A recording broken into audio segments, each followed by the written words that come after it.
কিয়ামতটা বড় কঠিন হবে। আল্লাহ নবী জানিয়ে দিলেন মাথার এক বেগ দেখতে লাগ, এক হাত উপরে আল্লাহ সূর্যকে নামিয়ে দেবে, সূর্যে 12 গুণ তাপ আল্লাহ বাড়িয়ে দেবে। ওই সূর্যের তাপেতে মানুষের মাথার ক্ষণগুলো গলে গলে গলে গলে নাক দিয়ে ঝরে ঝরে পড়তে থাকবে। সাহাবা হুজুররা জিজ্ঞাসা করতে লেগেছে, ইয়া রাসূলুল্লাহ, হাবিবাল্লাহ, এই রকমটা কেন হবে? আল্লাহ নবী জানিয়ে দিলে ওই সূর্যের তাপেতে লোহা যেমন আগুনে দিলে পুরে লাল হয়ে যায়, সূর্যের তাপেতে জমিনটা পুরে লাল হয়ে যাবে। আজকে কোটি কোটি মাইল দূরে সূর্য রয়েছে, এর তাপ সহ্য করা যাচ্ছে না।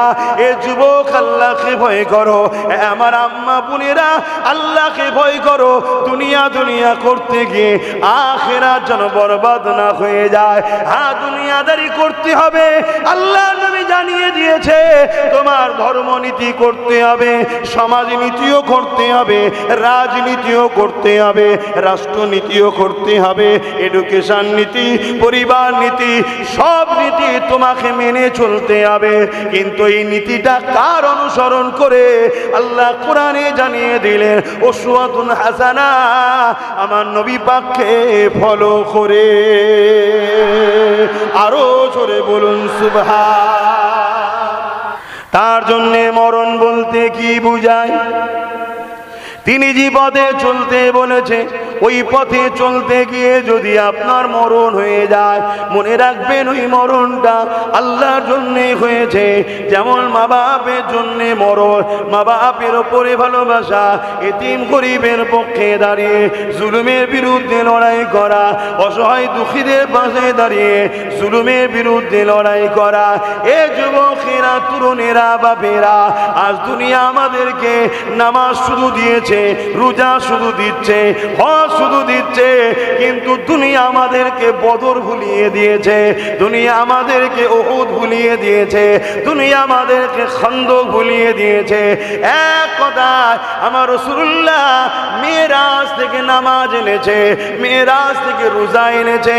তার আগে নবী পাক 11টা বছর ধরে দুনিয়া জমিনে অসহায় গরিব দুঃখী এতিম বিধবা মুসলিম মানুষের পক্ষে দাঁড়িয়ে জালিম অত্যাচারী রোমের বিরুদ্ধে, জালিম অত্যাচারী পারস্যের বিরুদ্ধে, জালিম অত্যাচারী আবু জেহেল উতবার বিরুদ্ধে আল্লাহ নবী যে লড়াইটা করেছে, ওই লড়াইয়ের ইতিহাস আমাদেরকে দুনিয়াদার উলামারা ভুলিয়ে দিতে লেগেছে।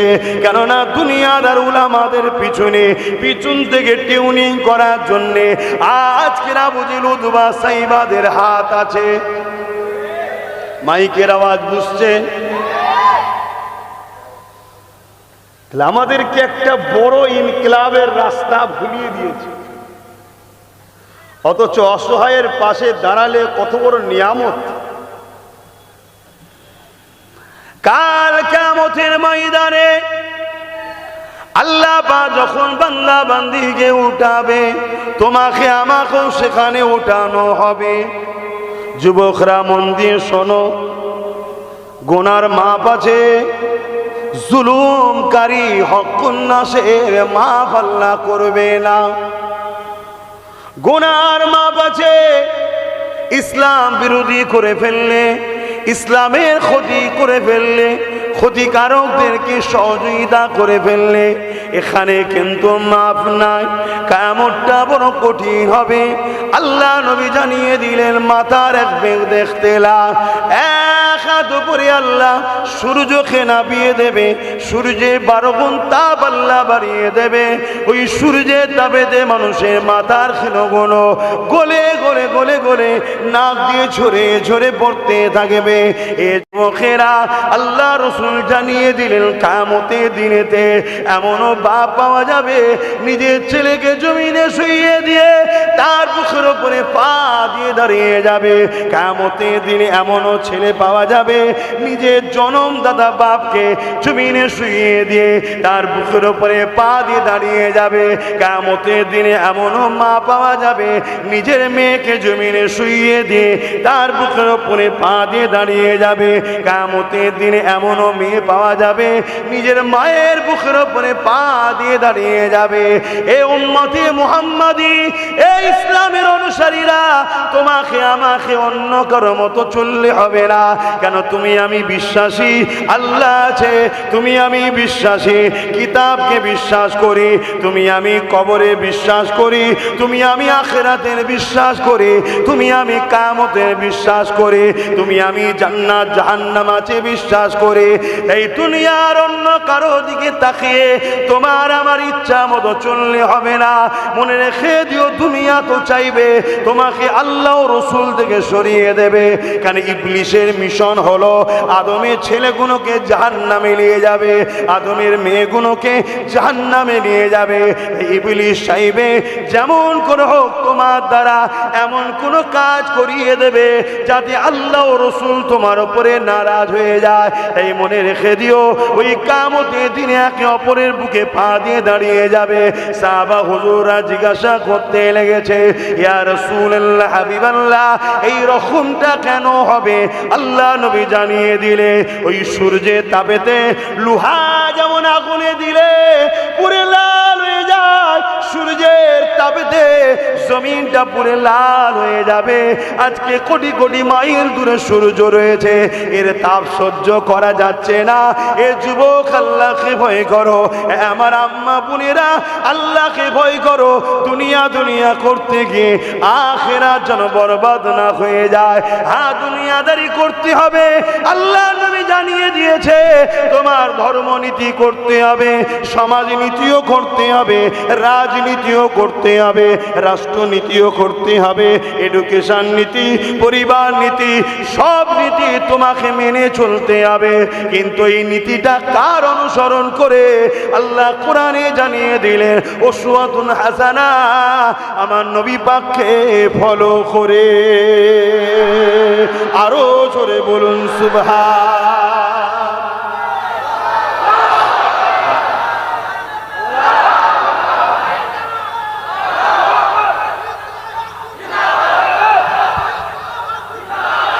ভাইয়ের আমার, তাহলে সবটাই ইসলামে আছে না নাই?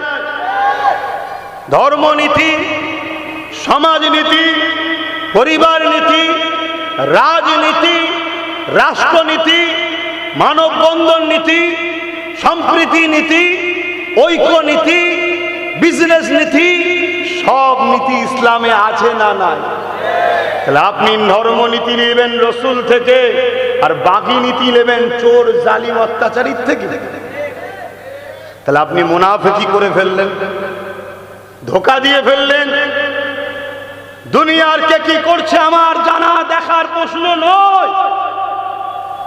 আমার প্রশ্ন হলো, সর্বকালে সর্বশ্রেষ্ঠ দোনো জাহানের সুলতান নবীদের নবী আহমদে মুস্তফা মুহাম্মদ মুস্তফা সাল্লাল্লাহু আলাইহি ওয়াসাল্লাম, যার সম্বন্ধে পৃথিবীর সমস্ত ধর্মের মহামনীষীরা বলেছে মুহাম্মদ রাসূলের মতো কেউ আসেনি আর আসবে না। তাই তিনাকে যখন আল্লাহ আমাদের জন্য মডেল করেছে, তাই আমরা সবটাই করব, কিন্তু মুহাম্মদ রাসূল যেভাবে বলেছে ওইভাবে করব। জোরে বলুন সুবহানাল্লাহ। যুবক, কিয়ামত বড় কঠিন হবে। আজ মরলে কাল দুদিন, আজ মরলে কাল দুদিন।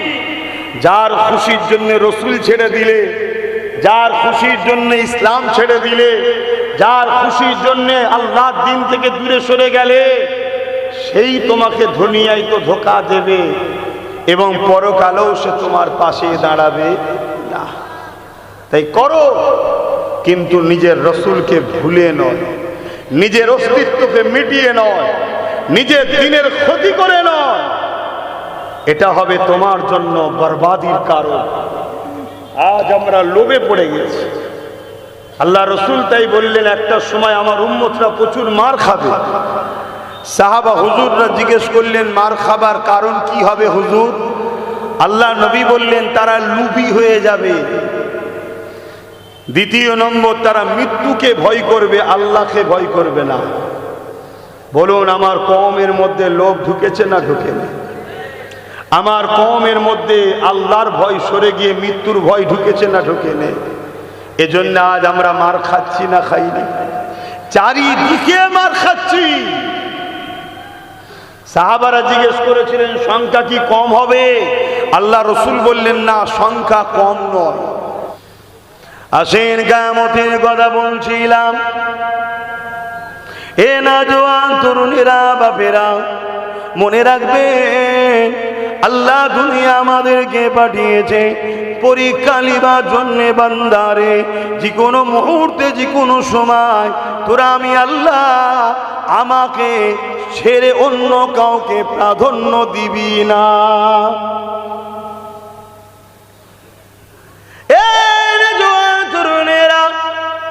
ইতিহাস আমাদেরকে জানতে হবে। বদরের ময়দানে 313 জন আমরা ছিলাম।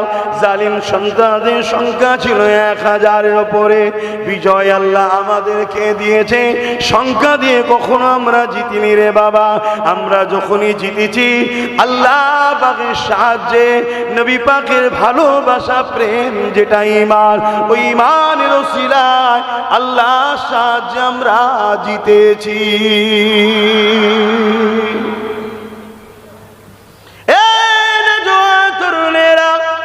তবে আল্লাহ পরীক্ষা নেবে।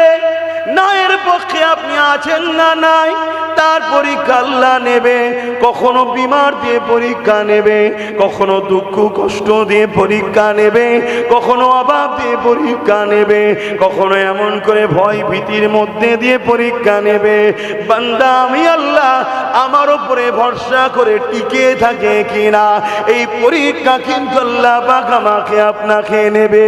যেমন পরীক্ষা সাহাবা হুজুরদের উপরে নিয়েছে। সাহাবা হুজুরদের মধ্যে থেকে এক সাহাবা হুজুরের নাম আপনাকে বলি শোনে। মক্কা স্বৈরাচারী জালিম আবু জেহেল উতবা সাইবার বিরুদ্ধে আল্লাহ নবী যখন বলতে লাগলো, ওই ব্যক্তিটা গিয়ে এসে আমার নবী পাকের কাতারে দাঁড়িয়ে গেল। নাম দিলেন হযরত খাব্বাব রাদিয়াল্লাহু তাআলা।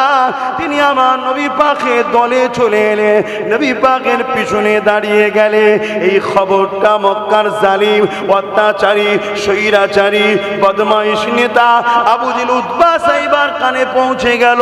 তারা আল্লাহ নবীর ওই সাহাবী হযরত খাব্বাবকে ধরে নিয়ে গিয়ে তাকে বলতে লাগলো, এ খাব্বাব, তোমাকে আমরা রাজপথ দেবো, তোমাকে আমরা গদি দেবো, তোমাকে আমরা অর্থ দেবো, তোমাকে আমরা অনেক সম্মানিত করব। তুমি মুহাম্মদ রাসূলকে ছেড়ে দিয়ে আমাদের দিকে চলে আসো। আল্লাহ নবী সাহাবী কি উত্তর দিয়েছিল? এক কথা বলেছিলেন, এ জালিম আবু জেহেল, শুনে রেখে দে, আমার আল্লাহ জুলুমের বিরুদ্ধে, আমার আল্লাহ অন্যায়ের বিরুদ্ধে, আমার আল্লাহ যখন জুলুম অন্যায়ের বিরুদ্ধে, আমি খাব্বাব কখনো আল্লাহর বিরুদ্ধে গিয়ে জুলুমের পক্ষে দাঁড়াতে পারবো না। আরো জোরে বলুন সুবহান। বলেন ইতিহাস কেন শোনানো হয়? আপনারা কি ভাবছেন শুধু কারবালা ইমাম হোসাইন পাকের সময় হয়েছিল?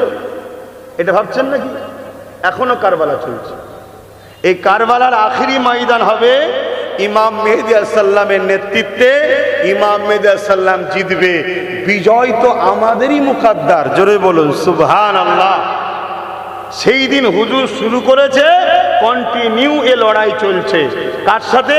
এজিদের সাথে, হোসাইন পাকে। এজিদকে জালিম, স্বৈরাচারী, খুনি, চরিত্রহীন, সারাবি, বদমাইশ, লুটেরা, ধোঁকাবাজ, প্রজাদের উপরে অত্যাচারকারী। আজকের দিনেও কোনো শাসক যদি এই খসলতের পাওয়া যায়, মনে রাখবেন সে আজকের এজিদ। আজকের এজিদের বিরুদ্ধে যারা লড়বে তারা আজকের দিনের হোসাইনি। জোরে বলুন সুবহানাল্লাহ। আরো জোরে বলুন সুবহানাল্লাহ। ইয়া রাসূলুল্লাহ, মনে রাখবেন আমি আপনাদেরকে দায়িত্ব নিয়ে বলছি, কারবালার মাঠের আর একটা অপশান আপনাকে একটু শোনাই, তাহলে বুঝতে আরো সুবিধা হবে। কারবালা ইমাম হোসাইন পাক বলেছিলেন যে আমি গদির জন্য এজিদের বিরোধী করিনি। ইমামে হোসাইন পাক ছিলেন ৭২ জন, আর এজিদের পক্ষে ছিল ২৫,০০০। কারবালার মাঠে কত? ২৫,০০০-এর মধ্যে ১৩,০০০ ছিল হাফেজ, আলেম, মুফতি। মনে থাকবে কার দিকে ছিল? এজিদের দিকে। তাহলে মুফতি থাকলে যে হক, হাফেজ থাকলেই যে হক, হুজুর থাকলেই যে হক, মৌলানা থাকলেই যে হক, তাহলে এজিদ কি হক ছিল? হোসাইন বলছিল। এক কথা আমার বুঝছেন তো নাকি? খুব ভালো করে বুঝুন। দরুদ শরীফ আল্লাহুম্মা সাল্লি আলা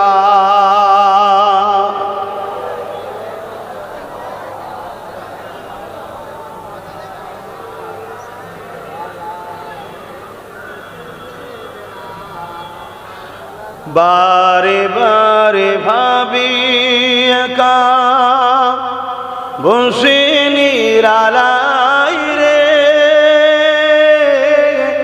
পাখি হলে উড়ে যেতাম সোনার মদিনায় রে। সবাই বলো না সোনার মদিনায় রে। বারে বারে ভাবি একা বসে নিরালাই রে,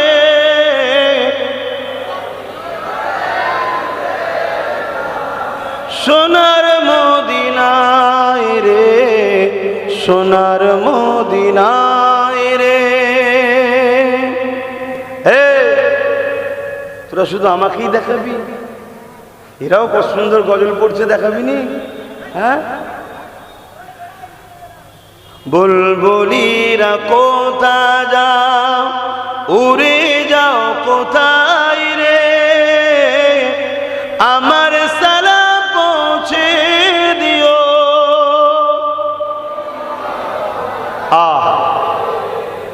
বুলবুলিরা কোথা যাও, উড়ে যাও কোথায় রে, আমার সালাম পৌঁছে দিও। নবীজি রোজায় রে, নবীজি রোজায় রে। বারে বারে ভাবি একা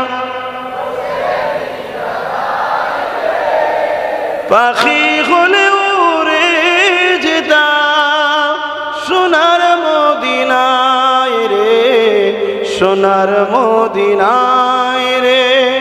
রহম করো ও গো আল্লাহ, ও দয়াময় রে, পাই যেন নবীর সাফাত, নবী মুস্তাফায় রে, নবী মুস্তাফায় রে। বারে বারে ভাবি একা বসে নিরালাই রে, পাখি হলে উড়ে যেতাম সোনার মদিনায় রে, সোনার মদিনায় রে। আল্লাহুম্মা সাল্লি আলা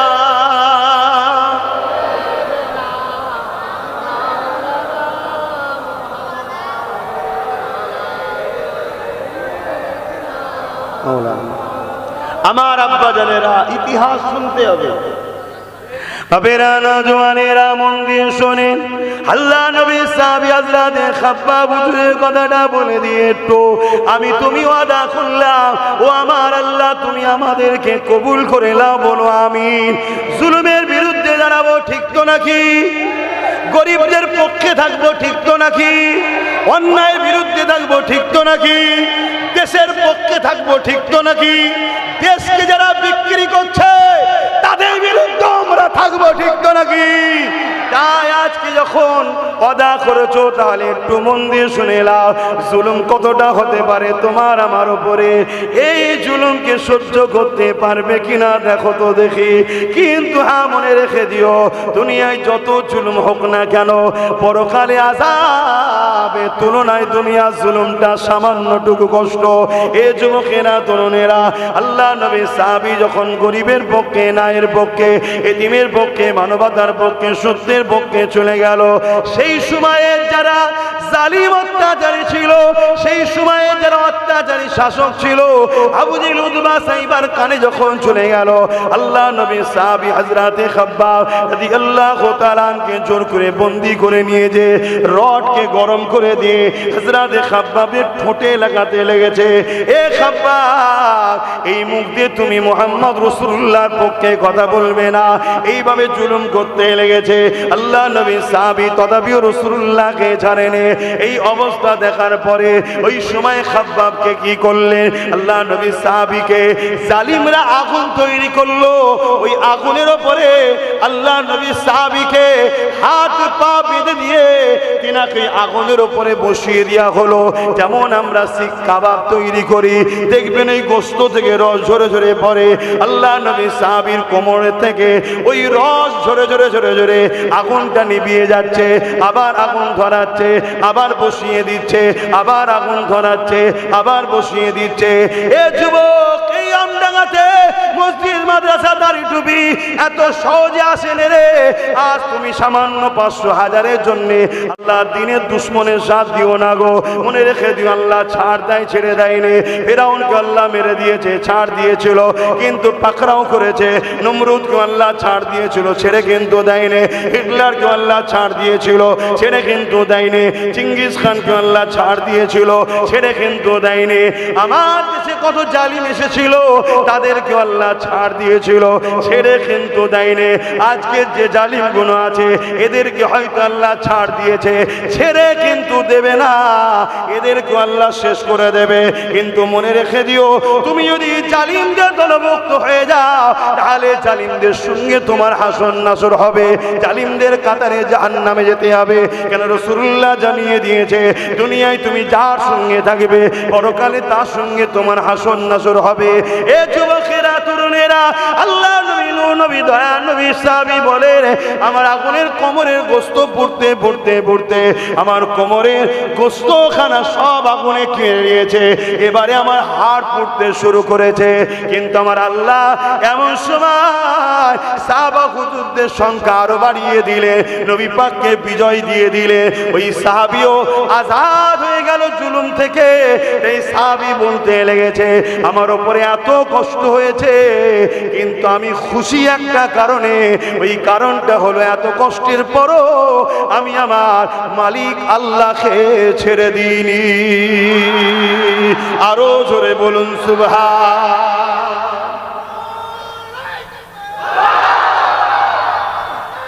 আল্লাহ, মনে রাখবেন, মনে রাখবেন, যুগে যুগে ইসলামের বিরোধী করেছে কয়েক শ্রেণীর মানুষ। তার মধ্যে এক শ্রেণী হলো অত্যাচারী, স্বৈরাচারী, জালিম শাসক, যারা মানুষের প্রভু সাজা স্বপ্ন দেখে। শুনছেন তো?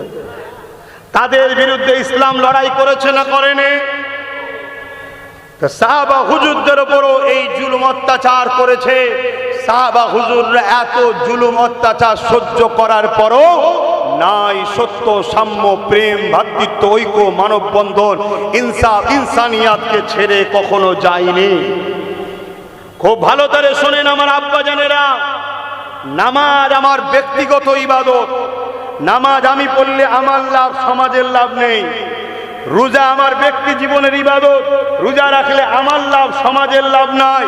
দাড়ি আমার ব্যক্তিগত সুন্নত, দাড়ি আমি রেখেছি, আমার স্বভাব হচ্ছে যে রাখেনে তার স্বভাব নেই। টুপি আমার ব্যক্তিগত সুন্নত, অর্থাৎ আমি পড়েছি, আমার নেকি হচ্ছে, সমাজের লাভ নেই। কিন্তু মনে রাখবেন, এই সমাজকে নেশা মুক্ত করা এটাও নবীর সুন্নত। কিন্তু এই কাজ যদি আমরা করতে পারি, পুরো মনুষ্য জাতি বিপদ থেকে বেঁচে যাবে। জোরে বলুন সুবহানাল্লাহ। তাহলে আমাদের উচিত নেশার পক্ষে দাঁড়ানো না বিরুদ্ধে? জোরে বলো। তাহলে আজকে যদি কোনো মোল্লা মৌলী সাহেব মাতাল সরকারের সাথ দেয়, তাহলে সেটা তার কর্মদোষ, এতে আমাদের কিছু করার আছে? আমাদেরকে তো সাবধান হতে হবে নাকি? হ্যাঁ, তো মনে রাখবেন, আল্লাহ রসুল আমাদেরকে শিখিয়েছে এই জুলুম অত্যাচারকে বন্ধ করার জন্য লড়াই করা। আমার নবী পাক সাল্লাল্লাহু আলাইহি ওয়াসাল্লাম উহুদের ময়দানে দান্দা মুবারক শহীদ হয়েছিল। লড়াইটা কিসের ছিল উহুদের ময়দানে? বলুন। একদিকে অত্যাচারী জালিম শাসক, আর একদিকে মজলুমদের পক্ষে রসুল ও নবী সাহাবারা। জোরে বলুন সুবহানাল্লাহ। আজকেও সেই লড়াই হচ্ছে না হয় না? জোরে বলুন। তাহলে আপনি কোন পক্ষে থাকবেন? অত্যাচারী স্বৈরাচারীদের পক্ষে না গরিব দুঃখী মুসলিমদের পক্ষে? এটা আপনাকে ডিসাইড করতে হবে, আপনাকে ভাবতে হবে। বড় দুঃখ লাগে তো এটা, যেভাবে সমাজে জলসাগুলো হচ্ছে, যেন মনে হয় ইসলামে দাড়ি টুপি নামাজ রোজা মসজিদ মাদ্রাসা ছাড়া আর মনে হয় কিছু নেই। অথচ আমার রাসূলুল্লাহ গায়ের মুসলিম যখন বিপদে পড়েছে তার পাশে দাঁড়িয়ে লড়াই করেছে। আমার রাসূলুল্লাহ তাদের হয়ে আওয়াজ তুলেছে যাদের গলায় দেবদেবীর মূর্তি ছিল, তাদের জন্য রাসূলুল্লাহ দাঁড়িয়ে আওয়াজ তুলেছে জালিম শাসকদের বিরুদ্ধে। আমার রাসূলুল্লাহর এই ব্যবহারটা দেখে সেই সকল লোকেরা দলে দলে দলে দলে আমার নবীর দিবানা হয়ে নবীকে রসুল বলে মেনে নিয়েছে। জোরে বলুন সুবহানাল্লাহ। দাঁড়িয়ে যাও ইয়া নবী,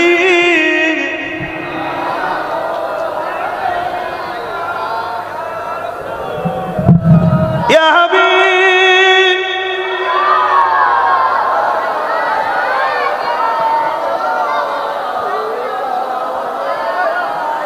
বলিল আল্লাহ আরো বাণী, পোহালো দুঃখে এর রজনী, হইল জগৎ অনুরানী, আমিনার নয়নের মণি, ইয়া নবী সালাম, ইয়া রাসূল সালাম।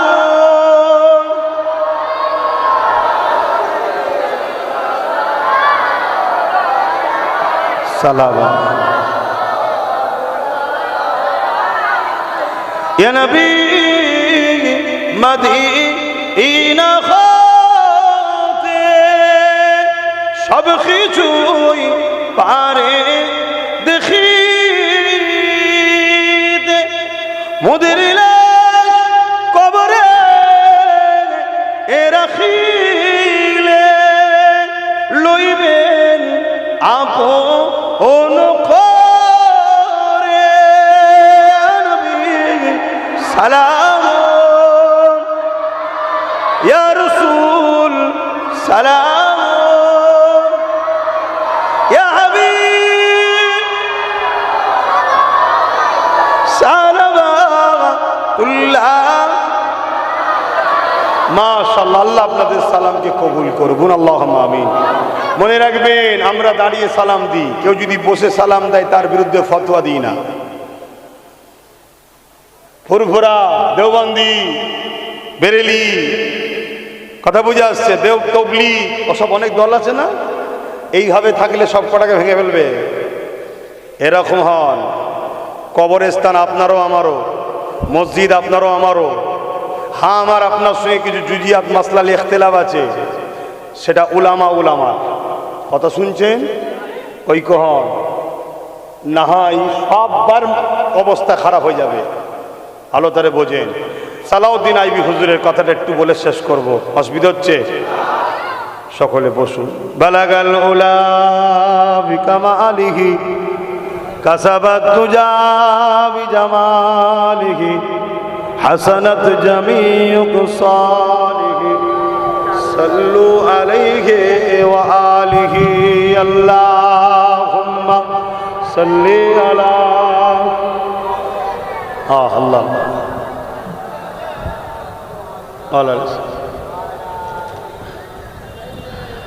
বাপ ভাইরা, খেয়ালটা এইদিকে রাখুন। দরুদ শরীফ আল্লাহুম্মা সাল্লি আলা। যাও ভেতরে ভেতরে ঢুকে যাও, ভেতরে ভেতরে ঢুকে যাও।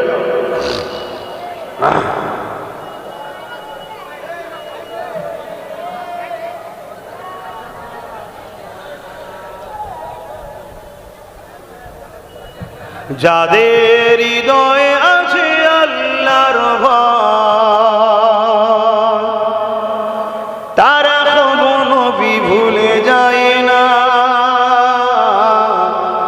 আল্লাহ প্রেম ছাড়া এই দুনিয়া কারো কাছে কোনো কিছু চাই না। যাদের হৃদয়ে আছে আল্লাহর ভয়, তারা ভুলে যায় না। আল্লাহ প্রেম ছাড়া এই দুনিয়া কারো কাছে কোনো কিছু চাই না। রাতের আঁধারে যারা সিজদাতে রয়, দু চোখের স্রোতে নদী যেন বয়।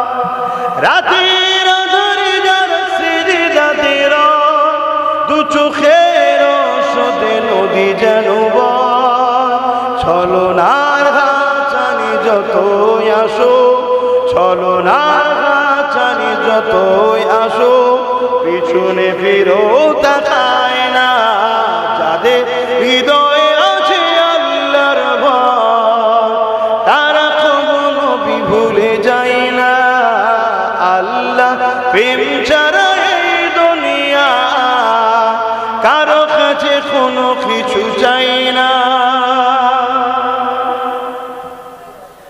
দিন কায়েমের পথে যারা অবিচল, তারা হলো আল্লাহর প্রিয়জন। কি গো, দিন কায়েম করবেন না? দিন কায়েম মানে কি? জুলুমকে খতম, ন্যায়কে প্রতিষ্ঠিত। মনে থাকবে তো? হ্যাঁ, অনেকে তোমাদেরকে দেখে টন্টিট ক্রিমার, প্যান্ট শার্ট পরা ছেলেরা কি বোঝে। হ্যাঁ, এদের মধ্যে এটা যেমন খারাপ আছে, অপর দিকে এদের মধ্যে একটা ভালো গুণ আছে। এরা অন্যায়ের বিরুদ্ধে ন্যায়ের পক্ষে দাঁড়ায়। শুনছেন তো? আর তোমার মুখে দাড়ি টুপি দেখতে তো ভালো লাগছে, আর তুমি এদিকে অন্যায়ের সঙ্গে টেবিলের তলায় হাত মিলিয়ে রেখেছো। এটা খারাপ নয়? হ্যাঁ, দিন কায়েমের পথে যারা অবিচল, তারা হলো আল্লাহর প্রিয়জন। বাতিলের কাছে যারা হার মানে না, বলো না, বাতিলের কাছে যারা হার মানে না, সংগ্রাম করে যায় অমরণ। যাদের হৃদয়ে আছে আল্লাহর ভয়, তারা কখনো ভুলে যায় না। আল্লাহ প্রেম ছাড়া এই দুনিয়া কারো কাছে কোনো কিছু চায় না।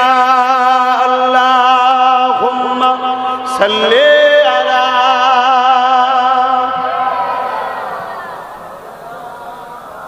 ওয়ালা আলি।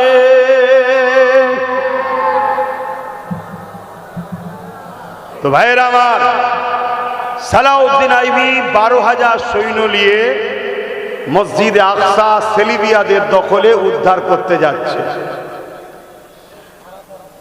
12,000 সৈন্য, ওদিকে 4 লক্ষ সেলিবিয়া। কত? সালাউদ্দিন আইবি খবর পেয়ে তার সৈন্যদেরকে বলছে, বিশাল বড় লড়াই হবে, বিশাল বড় লড়াই হবে।